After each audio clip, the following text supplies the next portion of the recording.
हजारों फीट ऊंची पहाड़ियां, बर्फीली ठंड और ऑक्सीजन की कमी। कारगिल जैसे दुर्गम इलाके में किसी भी ऑपरेशन को अंजाम तक पहुंचाना बेहद मुश्किल है।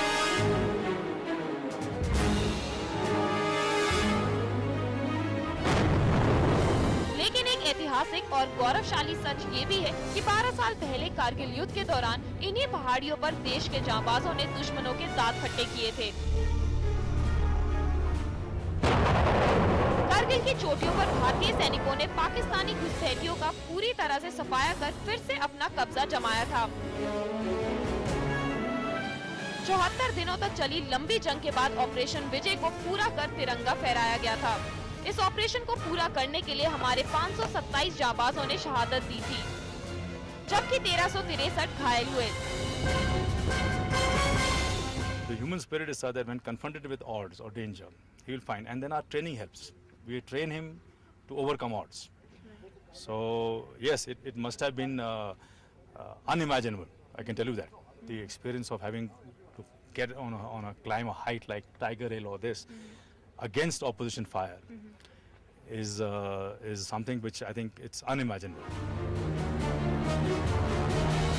कारगिल जैसे हालात दोबारा ना बने, इसके लिए अब यहाँ पर 12 महीने जवान तैनात रहते हैं।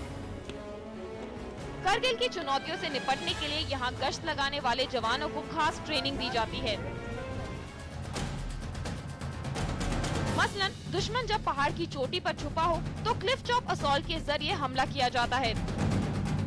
जवानों को खास तौर पर रॉक क्लाइंबिंग के लिए ट्रेन किया जाता है। That pre-induction training involves a whole lot of features, which involves icecraft, snowcraft, rock climbing, firing, acclimatization, climbing heights with weight, and also training about their primary role. So all this combined, makes a soldier confident, and from that confidence he draws his strength, and of course the level of motivation and patriotism that you of course is it's on the showcase. Dras sector की ज्यादातर पहाड़ियों की चढ़ाई खड़ी है। ऐसे में जवानों को इन्हीं मुश्किलों का सामना करने के लिए तैयार किया जाता है। कारगिल की जंग में भी इसी तरह हमला किया गया था। इन्हीं चुनौतियों को देखने के लिए IBN-7 की टीम जवानों की एक पेट्रोलिंग टीम के साथ निकली।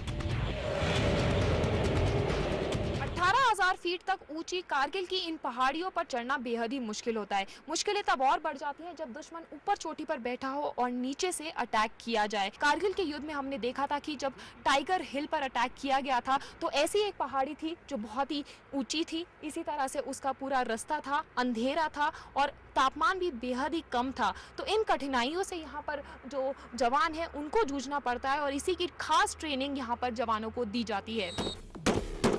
आधुनिक हथियारों से लैस इन जवानों को मॉडर्न टेक्नोलॉजी के इस्तेमाल के साथ विशेष तरह से पेट्रोलिंग टिप्स भी दिए जाते हैं, दिन हो या फिर रात। सरहद पर गश्त लगा रहे जवानों की टुकड़ी इलाके के चप्पे चप्पे पर नजर बनाए रखती है। यही वजह है कि यहाँ पर पड़ोसी मुल्क से घुसपैठ की कोशिशें नाकाम रही हैं। As far as the ability to infiltrate people, that's being checked. I mean, even in my corps, there are areas towards the western side which we are holding in tiers against infiltration. And I can assure you, as far as my corps is concerned, there's no infiltration taking place at all. Pakistan की नापाक कोशिश और उसके भाड़े के आतंकियों को कारगिल में धूल चटाने के 12 साल बाद सेना के जवान अब पूरी तरह मुस्तैद हैं। देश की पश्चिमी उत्तर सीमा पर तैनात जवानों की चुनौतियां भले ही कम ना हो, लेकिन कारगिल युद्ध के जाबाजों की शहादत उनके जोश और जज्बे में कोई कमी नहीं आने देती। पिछले 12 सालों में बहुत कुछ बदल गया है। 1999 में कारगिल की जंग के बाद भारतीय सेना ने कई सबक लिए। आज जवानों को खास ट्रेनिंग के साथ मॉडर्न टेक्निक और अत्याधुनिक हथियारों के साथ भारत किसी भी स्थिति के लिए पूरी तरह से तैयार है। कैमरा पर्सन रमाशंकर के साथ साक्षी खन्ना, द्रास, IBN-7।